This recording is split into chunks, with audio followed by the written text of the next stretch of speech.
오늘은 종교개혁 503주년 되는 날입니다. 날은 10월 30일이지만 종교개혁 기념주일로 드리게 됩니다. 3년 전에 종교개혁 500주년 맞이하면서 각 교회들마다 단체들마다 굉장히 성대하게 행사들을 치르면서 개혁의 기치를 높이 들었습니다. 어떻게 하든 교회의 본질을 회복하자, 더 이상 세상의 손가락질 받지 않는 교회가 되기 위해서 힘쓰자 하는 그런 취지 아래 많은 일들을 했는데, 이 3년 안에 얼마나 한국 교회가 변화되었는지를 가만히 돌아보게 됩니다. 그런데 아쉽게도 지난 3년간은 교회의 개혁은커녕 부끄러운 모습만 더 많이 드러난 3년간이 아니었나, 그렇게 자책하며 돌아보게 됩니다. 특히 우리 교단 차원에서는 목회자 대물림 문제가 큰 이슈로 부상해서 이렇게 오래 끌면서 온 교회를 혼란하게 만들 줄은 사실 몰랐던 일이 이제 부상했습니다. 이런 상황 속에서 교회의 공공성을 인식하고 그 문제를 진지하게 고민하지 않을 수가 없는데, 오늘은 이 공공성이란 말을 자주 하게 될 것 같습니다. 공공성이 뭔지를 우리가 먼저 한번 생각해야 됩니다. 산책을 하다 보면요, 어떤 연세 지긋한 노인분들은 이렇게 라디오를 크게 틀어놓고 이렇게 산책을 하십니다. 뽕짝이죠. 돌리고 이러면서 막 그냥 가시는데, 그게 소리가 너무 크니까 조용히 산책하고 싶은 분들도 있거든요. 그래서 그런 분들한테 해가 되지 않도록 사실은 뭐가 있습니까? 이어폰을 끼고 혼자만 들으시면 되는데, 또 그렇게 다니면 위험하니까 주변에 경적 소리도 안 들리고 그러니까 그걸 아예 그냥 귀는 열어두시고 소리는 크게 하셔가지고 남들에게 해를 끼치게 됩니다. 그런 게 쉬운 공공성의 예입니다. 아이들이 자라날 때 우리는 공공성을 가르칩니다. 그래서 사적인 공간에서 가정에서 할 수 있는 일과 사람들이 많이 모이는 공공장소 속에서 행해야 될 일이 구별되도록 가르칩니다. 그렇지 못하면 아이가 공적인 공간에서도 사적인 행동을 하면서 남에게 폐해를 끼치게 되는 일들이 생기거든요.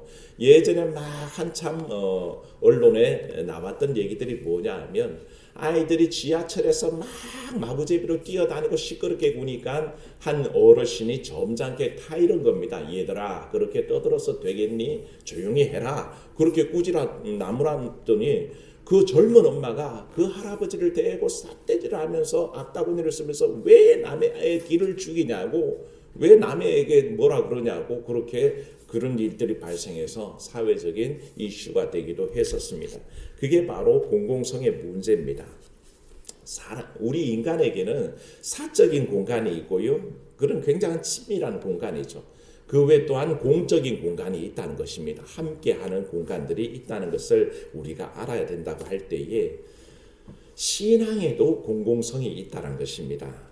그리스도를 믿는다는 것은 개인적인 측면은 뭡니까? 예수 믿고 천국 간다, 이런 개인적인 어떤 성화 영화의 삶이 하나의 목표라 그럴 때에, 교회는 동시에, 신앙은 동시에 공공성을 지니고 있다는 것입니다. 그래서 우리는 어떻습니까? 교회의 공동체로서 어떻게 설 건가에 문제가 있고요, 이 교회는 공공성을 얘기할 때에 우리가 이 사회에 대해서, 이 세상에 대해서 어떤 책임을 질까가 또한 공공성의 문제라는 것을 우리가 염두에 둬야 한다는 것입니다.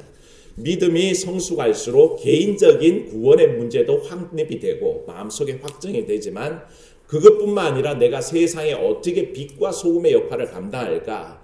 교회가 더 공적인 책임을 감당하게 되면 어떻습니까? 교회의 성장과 발전에만 신경 쓰는 게 아니라 어떻게 대사회적인 역할을 감당하고 세상을 섬길까를 점점 더 많은 책임을 감당하는 교회가 되어져 간다는 것이죠. 이런 전제하에서 오늘 교회의 공공성을 한번 생각해 봅니다만, 오늘 본문은 고린도 교회의 성찬에 관해서 바울이 편지로 권면한 내용이고요, 오늘 본 말씀의 대부분은 우리가 성찬식 때마다 한 번씩 들었던 말씀이라서 익숙합니다. 그런데 이 말씀을 가만히 읽다 보면 교회가 가져야 되는 사적인 영역과 공적인 영역이 그대로 보여주는 그런 귀한 통찰력을 우리에게 보여주시는 말씀입니다. 본문 말씀에 바울은 심각하게 얘기합니다. 뭐라고 경고하냐면 너희 모임이 유익이 못되고 도리어 해롭도다라고 그렇게 평가했습니다. 여러분 이 일은 굉장히 심각하게 생각해야 됩니다. 하나님의 교회, 우리 성도들의 모임이 유익이 돼야 되는데 유익이 아니란 것입니다. 오히려 해롭다는 것입니다. 안 모이는 게 더 낫지 모여서 더 하나님의 영광 가리고 더 해로운 일들만 일어난다면 너희가 무슨 하나님의 영광 드러내겠느냐 하고 지금 바울이 분노하며 사실은 권면하고 있는 것을 보게 됩니다. 여러 분쟁의 모습이 있었고요. 나눠진 모습이 있었습니다. 사적인 영역과 공적인 영역이 교회에서 구별되지 않는 일들이 일어났습니다. 그 문제가 성찬 자리에서 일어났는데 오늘날의 성찬은 어떻습니까? 작은 기념할 수 있는 작은 떡과 작은 잔을 가지고 성찬식을 합니다. 그래서 하나의 예식으로서만의 성찬식을 하지만 초대교회 상황 속에서는 성찬식이 그런 성찬식이 아니었습니다. 정말로 식사 자리로 모이게 되었고 거기에 주의 이름으로 함께 먹고 마시는 일들을 행하게 되었는데요. 문제는 이 공동 식사에서 나타났다는 겁니다. 어떤 사람들은 취하고 너무 배부르고 그런 일들이 있는데 어떤 사람은 너무 시장한 일들이 나타난다는 것입니다. 우리의 일반적인 성찬에 누가 많이 먹고 누가 적게 먹고 어디 있겠습니까? 다 요만큼 먹는데 그거 가지고 뭐 문제가 안 생기지 않습니까? 그런데 예전에 식탁을 겸한 그 성찬식에서는 문제가 생겨났다는 것입니다. 이 문제가 생겨날 수밖에 없었던 초대교회의 특징이 있습니다. 뭐냐 하면 당시의 교회들은 지금과 같은 이런 성전 건물들이 있는 게 아닙니다. 누구 가정에서 모이는 겁니다. 루디아의 가정에서 모이면 루디아 가정교회가 되고요. 마가의 다락방에 모이게 되면 마가의 다락방 교회가 되는 겁니다. 그런 자기 개인 처소에 모여서 교회들이 되다 보니까 이게 사적인 영역에서는 자기 집입니다. 공적인 영역에서는 교회가 모였기 때문에 공적인 교회가 됩니다. 그런데 이 일들이 혼돈이 일어나는 겁니다. 사적인 영역에서의 자기 집주인은 그 당시에 그래도 꽤 넓은 저택을 갖고 있는 부자나 권력자들이 그 집을 개방해서 모이게 되는 거죠. 그러면 평소에는 어떻습니까? 그 집의 모든 일들을 관장하는 권리가 자신에게 있었습니다. 그래서 손님이 오면 부유한 사람 또 귀빈들은 높은 자리에 모시고 또 같이 있는 일하는 노예들이나 또 접대하는 사람들은 하층에 이렇게 분류돼서 그렇게 앉고 먹고 하는 일들이 예사로 일어나던 일들입니다. 근데 이게 교회 모임이 됐을 때에 그와 같은 일들이 일어나기 시작했다는 것입니다. 공적으로 모여 있는데도 불구하고 사적인 구별이 있었고 주인으로서 자기가 내 집에 모였으니까 자기가 주체가 되어서 그것을 막 조종하면서 교회의 공적인 모습은 사라지고 그 공간이 어떻게 되어버리겠습니까? 사적인 모임 공간처럼 변질돼 가는 모습이 나타났다는 것입니다. 그러니 어떻습니까? 대개 오는 일찍 여유롭게 오는 손님들은 부유층이나 귀빈층들입니다. 이들은 여유롭게 와서 먼저 먹고 마시면서 즐깁니다. 그런데 같은 교회 일원으로서 모여드는데도 어떤 사람은 하루 종일 노동하면서 남의 시중을 들면서 그렇게 예배에 와야 하려는 사람들도 있었습니다. 그러니까 허겁지겁 뒤늦게나 끝나고 달려오다 보니 이미 모든 공적 식사는 다 끝나버리고 허기지고 배고픔으로 예배 성만찬에 참여하게 되는 거죠. 이 문제를 가지고 바울은 중요한 용어를 우리에게 하나 소개하는 것이 20절 말씀 보시면요.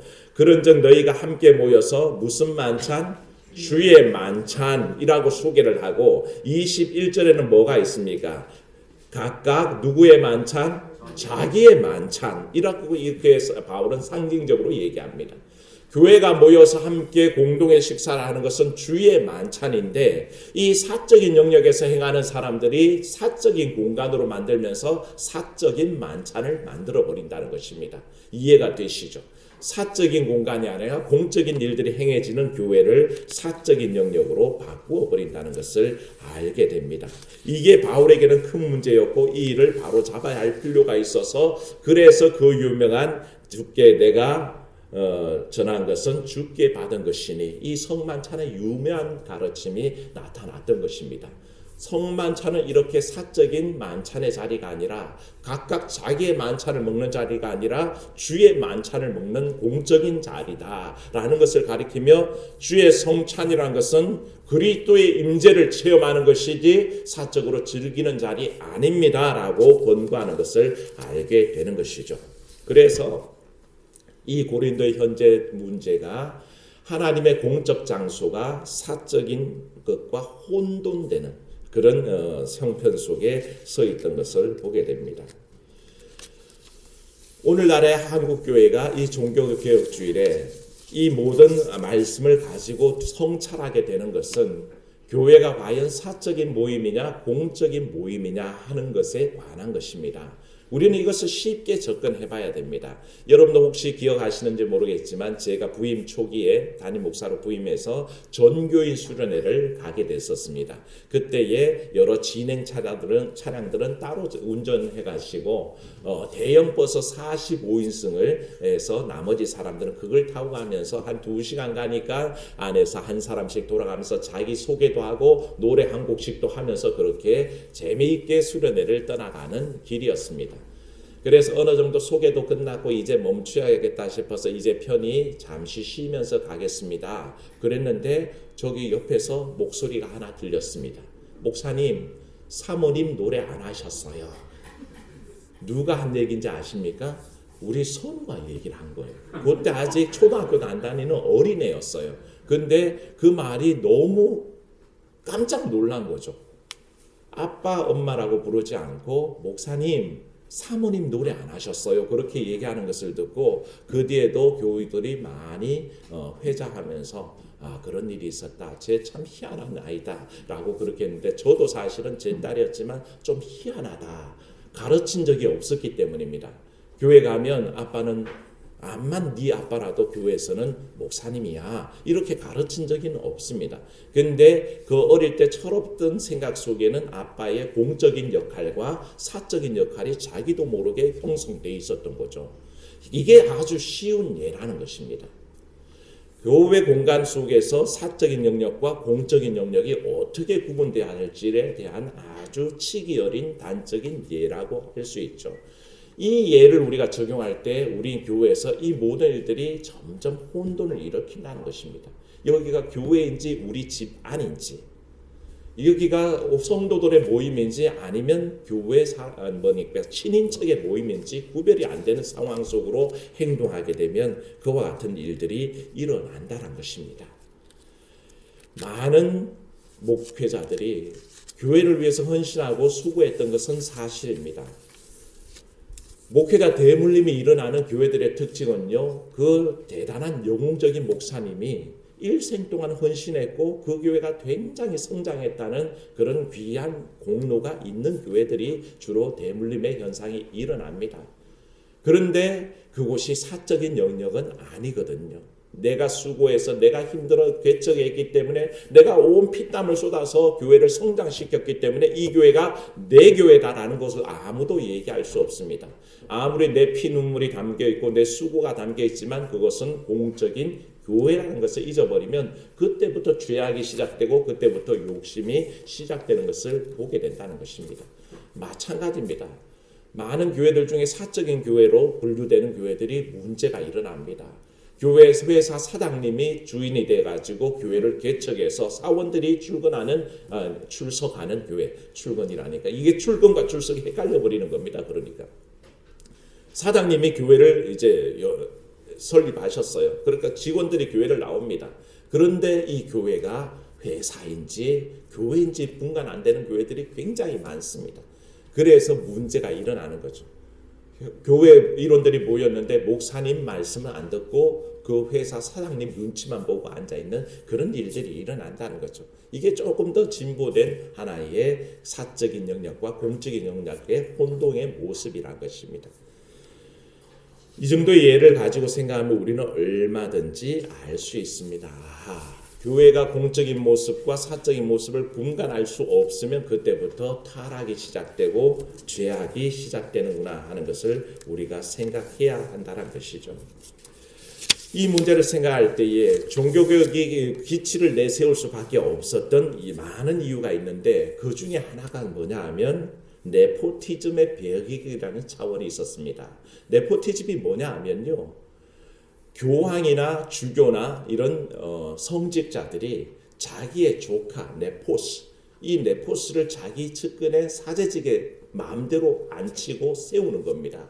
그래서 이것을 어떤 측근주의라고 부르는 거거든요. 족벌주의. 자기 측근의 사람을 자격도 없는데 마음대로 세워서 느려가다 보니까 네포스를 마음대로 세우니까 네포티즘이라는 족벌주의라는 단어가 생겨났고요. 종교개혁의 한 기치가 바로 성직 매매 속에 성직을 아무렇게나 자기 친인척들에게 주어버리는 그 문제를 배격하기 위해서 하나의 기치를 내걸 수밖에 없었다는 것입니다. 이게 바로 극도의 타락의 모습이라는 것입니다. 교회가 사적인 공간입니까? 아닙니다. 교회는 거룩한 하나님의 공적인 공간입니다. 이 자의식이 없으면 우리는 굉장히 혼돈 속에 헷갈리게 되고 죄악의 온상이 되어버린다는 것을 알게 됩니다. 이 역사적인 소명 아래 한국교회가 서 있고요. 우리 교단 총회가 서 있습니다. 저는 사실 총회 주일로 오늘 지킵니다 라고 관고를 했지만 개인적으로는 굉장히 마음에 꺼림이 있었고 총회 주일을 지켜야 된다 하는 망설임이 있었습니다.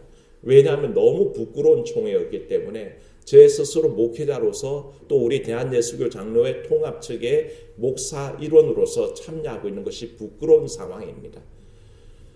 많은 이들이 이번 배구의 총회를 기대감을 가지고 바라봤습니다. 왜냐하면 선도적인 역할을 하면서 온라인 총회를 개최했거든요. 32교회로 서로 나눠져서 총대들이 그 온라인상에서 코로나 방역에 힘쓰면서 총회하는 모습을 전국에 다 방송으로 내보내면서 회의를 했습니다. 그러니까 온 국민들과 또 성도들이 기대감을 가지고 바라봤죠. 오랫동안 모일 수 있기 위해서 그렇게 나눠서 온라인 회의를 한다고 생각했는데 아니었습니다. 혹시 반대되는 의견들이 나올까봐 사람들을 해체하고 분리시켜 놓으려고 그와 같은 술수들을 썼다라는 평가들이 있고요.